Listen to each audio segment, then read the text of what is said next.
Welcome back, travelers, to the Planeswalker's Tome, your portal to the realms of Magic the Gathering. Whether you're joining us on YouTube or through our podcast, we're thrilled to have you along for the journey. Now, let us resume our exploration of The Eternal Ice by Grubb.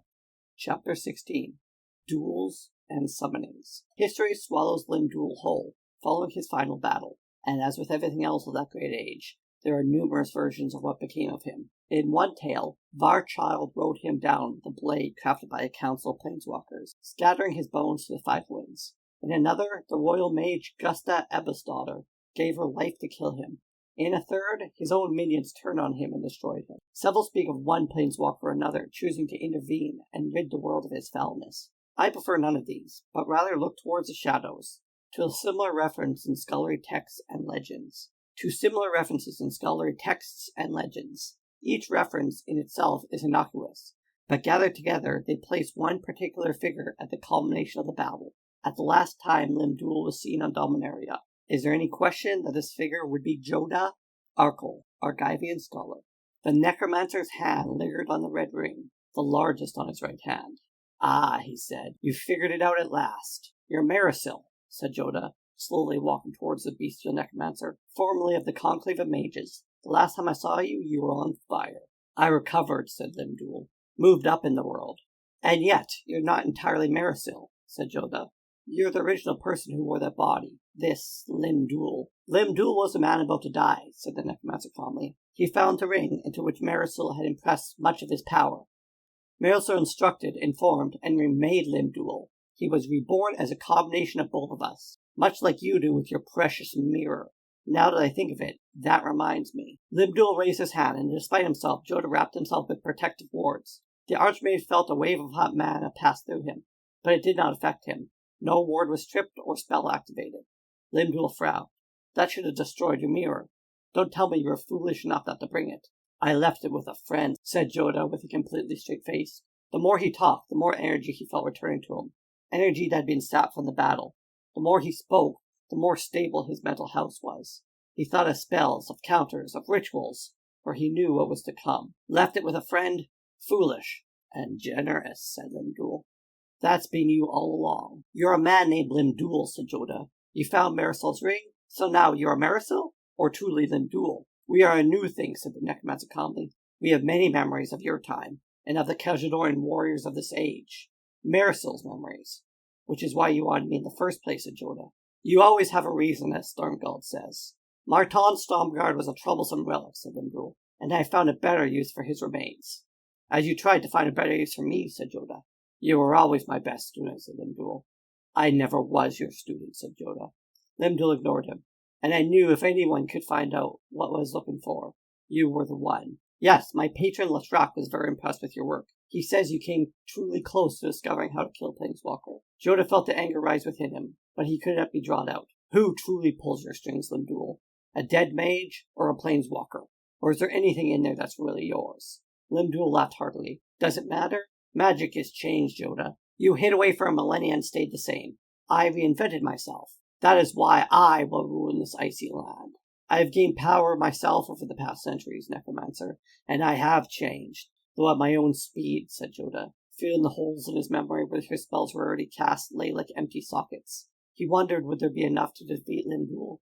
"I have the learning of 3 millennia of scholars behind me, and I have a Planeswalker as a patron," said Duel. "The only question is, who is stronger for it?" He raised both hands, one bare, one festooned with rings. "Shall we begin our final dance?" he said.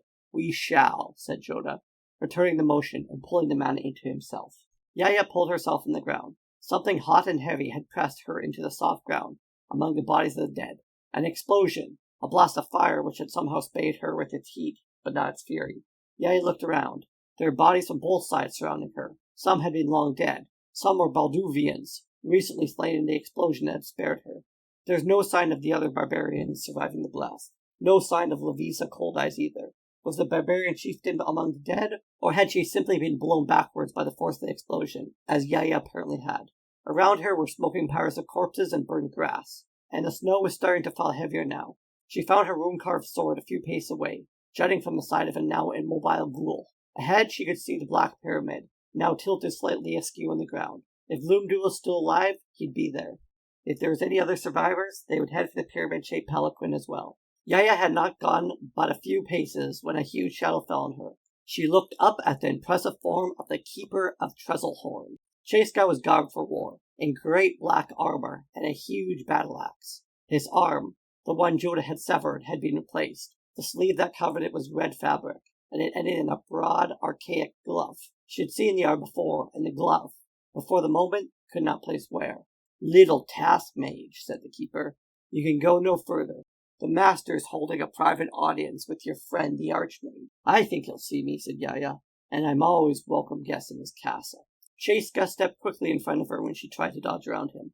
The archmage caused me great pain, said Chaska, touching his mismatched arms. You both did. I want to return the favor. On you. Uh-huh, said Yaya. She rattled around in her brain for an idea, or a spell, or a clue. She felt exhausted and used all of her comfortable spells. She only had one left, recently learned. So this audience Dimbulb is having, it wouldn't any chance be one of those battle-to-the-death magic duels? Chaska nodded. And after your master is dead, Limdul will raise his body and enslave his spirit. That is his destiny, and yours. Sure, said Yaya. So you want to fight it out, you and me, right now? There's a symmetry, said the keeper. Don't you think? Do you think you can defeat me without your lover's help? Yaya's brows furrowed and reddened. I think I can, she said through gritted teeth. Yaya expected Chaska to laugh at her. Instead, he brought his heavy iron axe down in an overhand swing. Yaya had time to spring aside, and the great blade sang to the tangled bones and dirt where she once stood. Gonna have to be quicker than that, said Yaya. Last time he got the drop on me. That wouldn't happen again. She pulled back 2 paces and circled the tip of her blade in the air. I don't need to catch you unaware this time, said the keeper. I am untiring. Limdul rebuilt me to never tire. You will exhaust yourself, and that will be all for you. He lunged again, a clumsy flat stroke. Yaya dodged back. Master Limdul is wise. Its former owner will not need it any longer, said Chaska, bringing his ass down with that arm, red-sleeved and ornately gloved. Yaya tried to beat aside the blow, and for her effort, almost had her arm ripped from its socket. Uh-huh, she gasped, retreating a few more paces. Now she knew where she saw the glove before. In the midst of a brazier, in a warehouse in Krav, attached to a figure from Kejadorian legend. That's Marton Stromgard's arm, isn't it? She said in realization. Limdul rewarded me when he needed Stormguard no longer, said Chaska, and he smiled. The fat in his face ripped aside to reveal skewed, peg-like teeth. I have the weapon arm of a master warrior. He lunged again, and Yaya dodged, not backwards, but rather to one side, and she immediately lashed forward again, driving the blade into the meat behind the keeper's knuckles. Chaska bellowed and dropped his great axe. You have the nerve endings of a master warrior as well, she taunted. Her words were cut short as the keeper reached forward and grabbed Yaya by the front of her tunic with his unwounded hand. Yaya squirmed, but could not wriggle out of his grip. He brought her close to his face. Chaska laughed and touched a red gem on his chest with his now bleeding, red-sleeved hand. I have planned for this day. Your normal mountain spells cannot affect me. Then I won't use one of my normal spells, she said, calming herself, and quickly pulling the memories of the islands of Latnam from her mind. Cold, crisp, and covered with a light dusting of snow. The mana from that land felt clean. It was refreshing and powerful. She lunged out of herself now, grabbing the keeper by his splayed nose. Now go away, she said, and unleashed the spell Jodah had taught her in return for saving his life. The spell that he had used against Lysrak's minion. She snarled as the mana surged between her fingers into his flesh. Go away! Chaska had time to scream as he faded from view, leaving only motes of black dust behind. The keeper was still screaming when he arrived again at Trestlehorn, sent back to his point of origin. For her part, Yaya felt woozy and vulnerable, and for your information, she muttered at a spot where Chaska once stood, he's not my lover, he's my friend. Her memory had been exhausted, and there was nothing to do for that. Ahead, the Black Pyramid loomed. That was the last place she should be without any spells, Yaya realized, but also the exact place that Jodah might need her to be. She set off towards the pyramid, this time in a wide arc, searching for something, or someone, to help her even the odds. Jodah hated the odds. He had been spellcasting for most of the battle, and only had left about half of his spells he would otherwise possess. Further, his opponent's power was largely unknown. Powerful spells had come from this location, but Jodah had no way of knowing if they were Limdul's or from some device or flunky, and it was quite likely that Limdul's surviving creatures would come upon them before they finished. Already, the unburned bodies of the battlefield were beginning to twitch and squirm. Worst of all, this was no drawing room duel, no friendly engagement, no mere settling of a dispute. Only one mage would come out of this fight. Limdul made the first move with a blizzard of spells that arched towards Jodah in raven-winged trajectories. They smelled of putrefaction as they sliced through the air, and Jodah banished each in turn before his spells could take their final shape. Even as he did so, he saw Limdul smile. Those were minor spells, cast only to draw Jodah out. Jodah returned with fire blazing from his fingertips, but those missiles in turn were blocked with an innate tracery that sprung before Limdul. The necromancer laughed. Limdul clenched his fist, and the ground began to bubble around the archmage. Skeletal hands erupted from the surface, clutching onto Jodah, and threatening to pull him under the soft, loamy soil. With a thought and a shouted word, Jodah was aloft, summoning winds to grant him a long, graceful leap. A leap to the top of the great steep pyramid. He spun as he flew through the air, and aimed his fire missiles once more, this time at the undead ambushers below the roiling ground. Flames scorched the ground and left the crumbling remains of skeletal arms jutting up like black and malignant trees. As Jodah landed, he was struck down by another of Limdul's castings, this one more insidious. To an outside observer, Jodah merely stumbled as he landed, but inside the magic of Jodah's mind, a great dark beast now stalked, throwing open doors at random and destroying the precious spells that lay behind them. Jodah gritted his teeth and plunged himself, diving through the house of spells until he came upon the beast. He had time to turn but a single baleful eye before he ripped its warty hide to shreds. But there in his mind it had already done the damage. On the outside world, Jodah pulled the strands of magic together and wove them into a semblance of beasts, as he had in the king's chamber in Krav. Pale bears and direwolves gathered out of the swirling snow and surrounded the necromancer. With his spraying horns, the necromancer resembled a mountain sheep about to be brought down by a wolf pack. But Limdul was no sheep, for he spun quickly, his hands extended, and the mana-built creatures turned to dust to his assault. He missed one, a direwolf that leaped at him from behind. Limdul screamed as the beast bent to his muscular shoulder. With pre-eternal grace, the necromancer spun, grasped the attacking beast by the haunches. Another short, inhuman word, and the dire beast was nothing more than black motes drifting among the snow.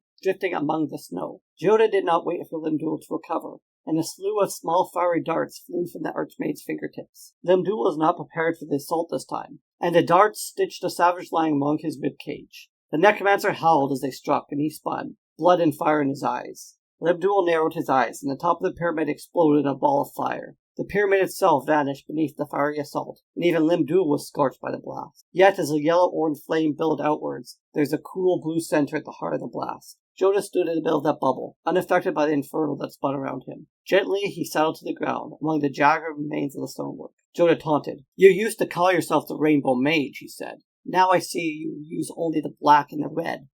Death and fire." "One must use what is available," said Limdul, but his voice was wheezing. Limdul's personality was suited to black and red.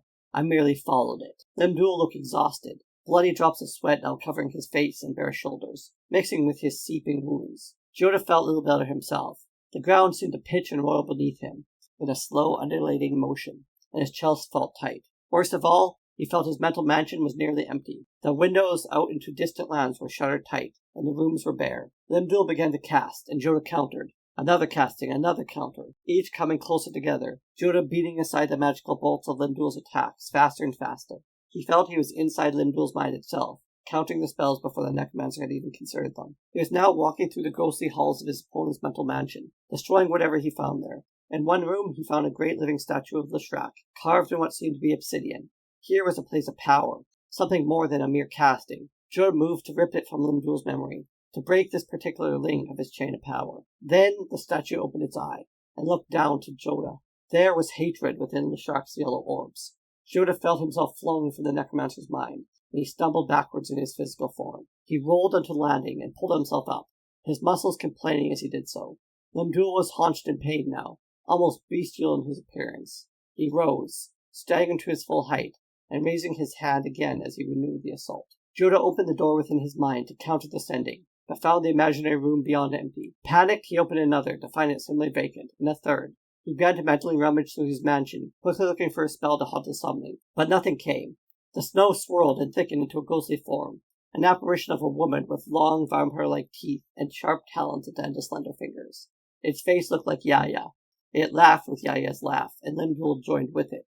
Jodah's eyes went wild. His fears of Yaya death sprung to life, his mind desperately searching for any spell he could use. Within his mind he closed on a small bit of white mana, the memory of a long-ago farm now buried between the glaciers. As the beast swept towards him, he pulled that bit of brightness towards him, fanning it within his mind like an ember until it blazed beyond white, into a new rainbow of unspoken colors. He fed it to the ancient spell, forgotten now, but remembered by the church when he was a boy. A spell used to neutralize wizards. The yaya-faced apparition now was almost upon him, and he waited until the last moment before unleashing it, not at the nightmare phantom, but rather at the necromancer himself.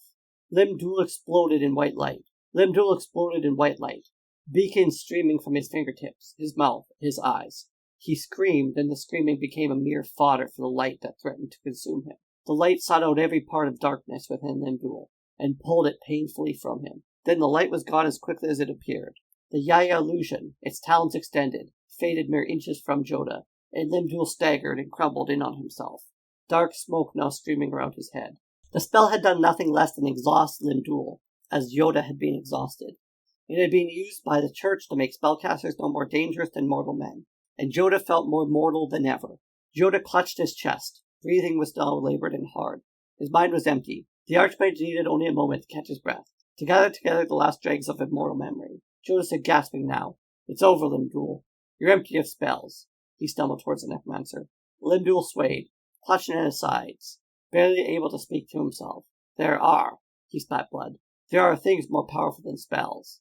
He spread his hands, one bare, one bedecked with rings, and screamed in an exhausted voice, "Lashrak, Nightwalker, hear me, your greatest servant, my liege, come to me in my hour of need." Jodah shouted and tried to leap the distance between the two of them, to physically stop Limdul's call. In the back of his own mind, Jodah thought of the image he'd seen in Limdul's mental castle, the great statue of the planeswalker that awoke and regarded him with hellish eyes. Jodah did not reach Limdul. The air seemed to thicken around him, and there was a pressure, the same pressure he'd felt the day in the necromancer's chamber. Now that pressure gripped him like a physical hand and slammed him against the ground, hard. Pain sprouted along Jodah's chest into his limbs, and he cried out. Suddenly, remorseless, Lashrak was there, floating above the carnage, the ragged hem of his long robe hanging a foot above the ground. His face and limbs stretched above the level of human understanding, motes of flame dancing in an orbit around his brow. His eyes were the eyes of the statue Jodah had found in Limdul's mind, yellow and filled with hate. "What have you done?" snarled the planeswalker, and the ground seemed to resonate with his voice. "Kill the archmage,"